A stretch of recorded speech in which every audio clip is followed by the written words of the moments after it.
Hi hello welcome to 24/7 news TV.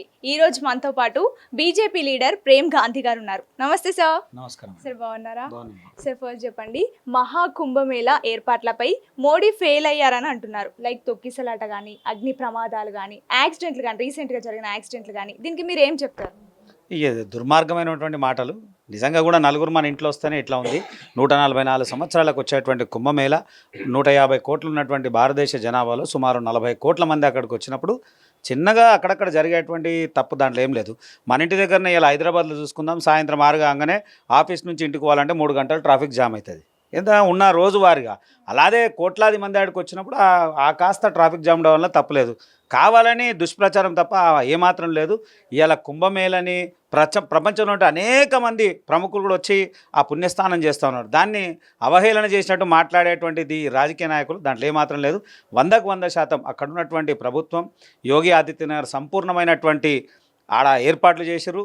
చాలామంది ప్రజలు, ఎందుకంటే మేమే పోతా ఉన్నాం, చాలా సందర్భాలు పోయిన వ్యక్తులు ప్రతి ఒక్కరు ఫీడ్బ్యాక్ తీసుకుంటున్నాం. ఆడ రోజు 3 లక్షల మందికి భోజన వ్యవస్థ ఏర్పాటు చేసింది.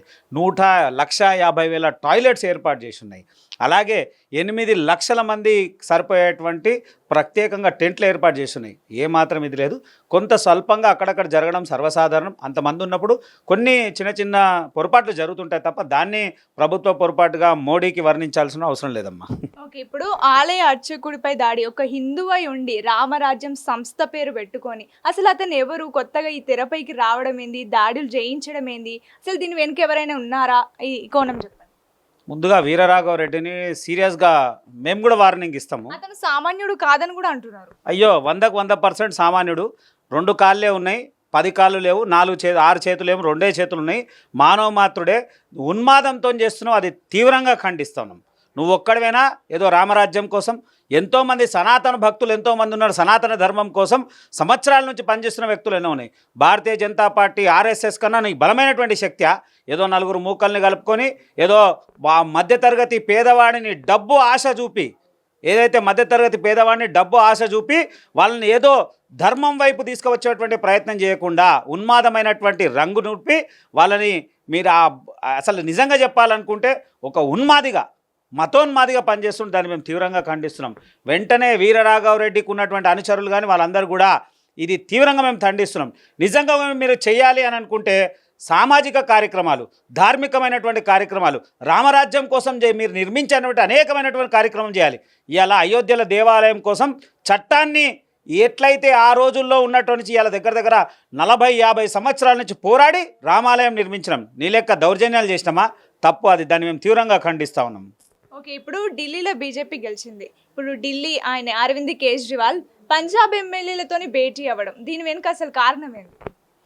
ఇది నిజంగా కూడా చెప్పాలనుకుంటే హాస్యాస్పదమైనటువంటి విషయము.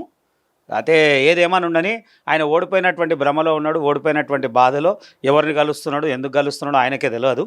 27 సంవత్సరాల నుంచి కూడా భారతీయ జనతా పార్టీ అధికారం రావాలనేటువంటి ఆలోచనతో ప్రజలు భారతీయ జనతా పార్టీ నరేంద్ర మోడీ గారి అభివృద్ధి, దేశవ్యాప్తంగా ఉన్నటువంటి అభివృద్ధిని ఢిల్లీలో ఎందుకు ఉండొద్దని అక్కడ ప్రజలు నిర్ణయించుకున్నారు. కాబట్టి ఘన విజయం వచ్చిందే తప్ప ఇంకోటి ఏమీ లేదు. ఖచ్చితంగా భారతీయ జనతా పార్టీ ఏదైతే అక్కడ ప్రజలకు ఇచ్చినటువంటి వాగ్దానాన్ని 100కు 100% పూర్తి చేస్తుంది. ఎప్పుడైతే అరవింద్ కేజ్రీవాల్ ఆయన ఏదైతే సిద్ధాంతానికి లోబడిండో దానికి పూర్తి వ్యతిరేకంగా వచ్చిండో, ఏదైతే ఆయన అన్నాడు అవినీతి రహిత సమాజం అన్నాడు, ఆయన్నే అవినీతి కుంభకోణం తయారైంది. ఆయన బంగ్లా చూసుకుందాం, ఆయన వేషభాష చూసుకుందాం, ఆయన మాట్లాడే విధానం చూసుకుందాం. ఎప్పుడైతే ఆయన మొదట్లో పార్టీ పెట్టినప్పుడు సామాన్యులు మధ్యతరగతికి ఇచ్చినటువంటి టికెట్లు ఇలా డబ్బున్న వాళ్ళకి లేదా ఆయన అనుచరగణంకే టికెట్లు ఇచ్చినప్పుడు ప్రజల్లో మార్పు కనబడ్డది. ప్రజలు ఒకటే ఆలోచించారు, ఖచ్చితంగా భారతీయ జనతా పార్టీకి అవకాశం ఇవ్వాలి. అభివృద్ధి ఏందో మనం ఇక్కడ చూసే అవకాశం ఉంది. దేశం మొత్తం అభివృద్ధి చేస్తున్న ఢిల్లీలో ఏ స్థాయి అభివృద్ధి లేదని వాళ్ళు ఆలోచించారు. కాబట్టి భారతీయ జనతా పార్టీకి అవకాశం కల్పించారు. Okay sir, thank you so much. Hi hello welcome to 24/7 news TV. ఈ రోజు మనతో పాటు బీజేపీ లీడర్ ప్రేమ్ గాంధీ గారు ఉన్నారు. నమస్తే సార్. నమస్కారం సార్, బాగున్నారా?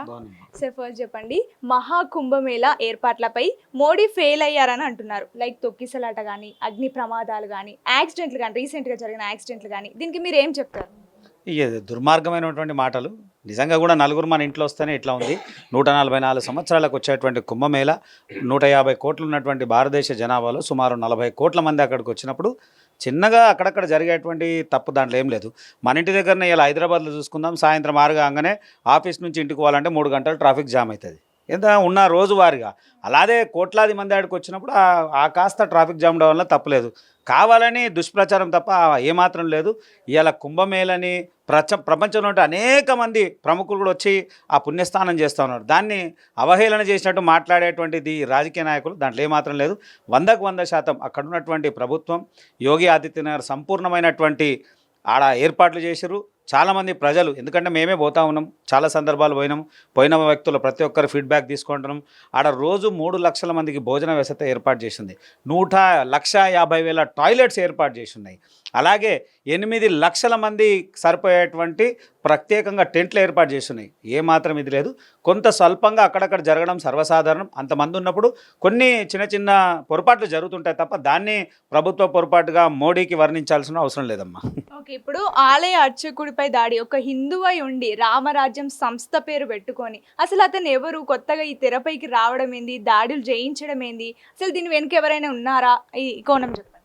ముందుగా వీరరాఘవరెడ్డిని సీరియస్గా మేము కూడా వార్నింగ్ ఇస్తాము. అతను సామాన్యుడు కాదని కూడా అంటున్నారు. అయ్యో 100కు 100% సామాన్యుడు. 2 కాళ్ళే ఉన్నాయి, 10 కాళ్ళు లేవు, 6 చేతులు ఏమో 2 చేతులు ఉన్నాయి. మానవ మాత్రుడే. ఉన్మాదంతో చేస్తున్నావు, అది తీవ్రంగా ఖండిస్తున్నాం. నువ్వు ఒక్కడివేనా ఏదో రామరాజ్యం కోసం? ఎంతోమంది సనాతన భక్తులు ఎంతోమంది ఉన్నారు. సనాతన ధర్మం కోసం సంవత్సరాల నుంచి పనిచేస్తున్న వ్యక్తులు ఎన్నో ఉన్నాయి.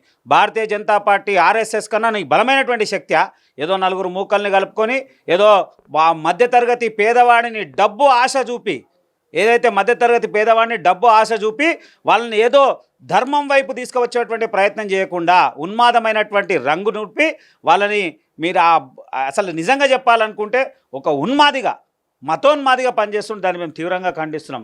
వెంటనే వీరరాఘవరెడ్డికి ఉన్నటువంటి అనుచరులు కానీ వాళ్ళందరూ కూడా ఇది తీవ్రంగా మేము ఖండిస్తున్నాం. నిజంగా మీరు చేయాలి అని అనుకుంటే సామాజిక కార్యక్రమాలు, ధార్మికమైనటువంటి కార్యక్రమాలు, రామరాజ్యం కోసం మీరు నిర్మించినటువంటి అనేకమైనటువంటి కార్యక్రమం చేయాలి. ఇలా అయోధ్యల దేవాలయం కోసం చట్టాన్ని ఎట్లయితే ఆ రోజుల్లో ఉన్నటువంటి ఇవాళ దగ్గర దగ్గర 40-50 సంవత్సరాల నుంచి పోరాడి రామాలయం నిర్మించినాం. నీ లెక్క దౌర్జన్యాలు చేసినామా? తప్పు. అది దాన్ని మేము తీవ్రంగా ఖండిస్తూ ఉన్నాం. ఓకే, ఇప్పుడు ఢిల్లీలో బీజేపీ గెలిచింది. ఇప్పుడు ఢిల్లీ ఆయన అరవింద్ కేజ్రీవాల్ పంజాబ్ ఎమ్మెల్యేలతోని భేటీ అవ్వడం, దీని వెనుక అసలు కారణం ఏంటి? ఇది నిజంగా కూడా చెప్పాలనుకుంటే హాస్యాస్పదమైనటువంటి విషయము. అయితే ఏదేమని ఉండని ఆయన ఓడిపోయినటువంటి భ్రమలో ఉన్నాడు. ఓడిపోయినటువంటి బాధలో ఎవరిని కలుస్తున్నాడు, ఎందుకు కలుస్తున్నాడో ఆయనకే తెలియదు. 27 సంవత్సరాల నుంచి కూడా భారతీయ జనతా పార్టీ అధికారం రావాలనేటువంటి ఆలోచనతో ప్రజలు భారతీయ జనతా పార్టీ నరేంద్ర మోడీ గారి అభివృద్ధి, దేశవ్యాప్తంగా ఉన్నటువంటి అభివృద్ధిని ఢిల్లీలో ఎందుకు ఉండొద్దని అక్కడ ప్రజలు నిర్ణయించుకున్నారు. కాబట్టి ఘన విజయం వచ్చిందే తప్ప ఇంకోటి ఏమీ లేదు. ఖచ్చితంగా భారతీయ జనతా పార్టీ ఏదైతే అక్కడ ప్రజలకు ఇచ్చినటువంటి వాగ్దానాన్ని 100కు 100% పూర్తి చేస్తుంది. ఎప్పుడైతే అరవింద్ కేజ్రీవాల్ ఆయన ఏదైతే సిద్ధాంతానికి లోబడిండో దానికి పూర్తి వ్యతిరేకంగా వచ్చిండో, ఏదైతే ఆయన అన్నాడు అవినీతి రహిత సమాజం అన్నాడు, ఆయన్నే అవినీతి కుంభకోణం తయారైంది. ఆయన బంగ్లా చూసుకుందాం, ఆయన వేషభాష చూసుకుందాం, ఆయన మాట్లాడే విధానం చూసుకుందాం. ఎప్పుడైతే ఆయన మొదట్లో పార్టీ పెట్టినప్పుడు సామాన్యులు మధ్యతరగతికి ఇచ్చినటువంటి టికెట్లు ఇలా డబ్బున్న వాళ్ళకి లేదా ఆయన అనుచరగణంకే టికెట్లు ఇచ్చినప్పుడు ప్రజల్లో మార్పు కనబడ్డది. ప్రజలు ఒకటే ఆలోచించారు, ఖచ్చితంగా భారతీయ జనతా పార్టీకి అవకాశం ఇవ్వాలి. అభివృద్ధి ఏందో మనం ఇక్కడ చూసే అవకాశం ఉంది. దేశం మొత్తం అభివృద్ధి చేస్తున్న ఢిల్లీలో ఏ స్థాయి అభివృద్ధి లేదని వాళ్ళు ఆలోచించారు. కాబట్టి భారతీయ జనతా పార్టీకి అవకాశం కల్పించారు. Okay sir, thank you so much.